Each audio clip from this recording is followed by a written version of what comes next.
My name's Natalie. I'm married to Chris. And we have 2 children, William who's 10 and Henry who's 8. And Henry just happens to be deaf. Henry wears bone-anchored hearing aids and he has one each side of his head and they bypass the small bones in his ear.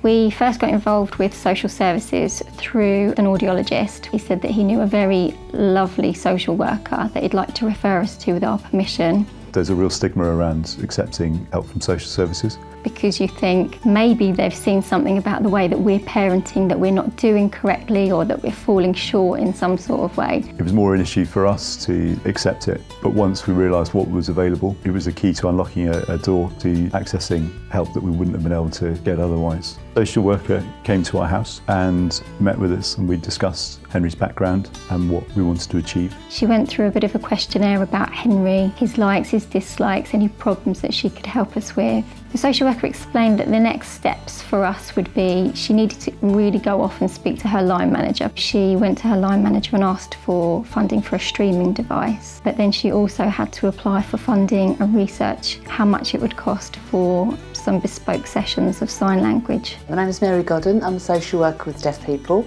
I've worked with the deaf community and deaf people for well over 20 years now. If your council doesn't have a social worker with deaf, you can still go through to probably the Children with Disabilities team. A deaf child is defined as a child in need. They can be referred on by anybody and everybody basically. Then they'll come through to the social worker and an assessment of need will be done with the child and their families and carers.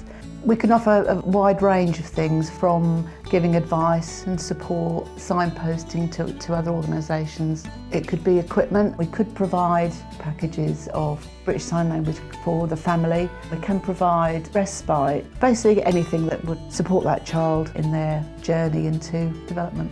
I'd say the biggest difference that was made by having contact with a social worker would be the access to the sign language lessons for Henry and for us actually. But it also gave us an insight into deaf culture as well, and it's not something that is offered across the country, so we were quite fortunate. I think it's really important to have the same expectations of a deaf child as a hearing child, but they do need support. If they do get support, there is no reason why they can't live the same life, get employment and have a family and be the same as anybody else. There's no reason why not. I would say to any parent out there, being involved with social services or accepting a referral is nothing to be ashamed of. In fact, I think as a parent you should be proud that you're doing everything you can to help your deaf child. We have a free guide which explains your rights to support from your local council or trust in Northern Ireland in more detail. You can request a copy of this guide and find out more about your right to support by visiting our website or calling our free phone helpline.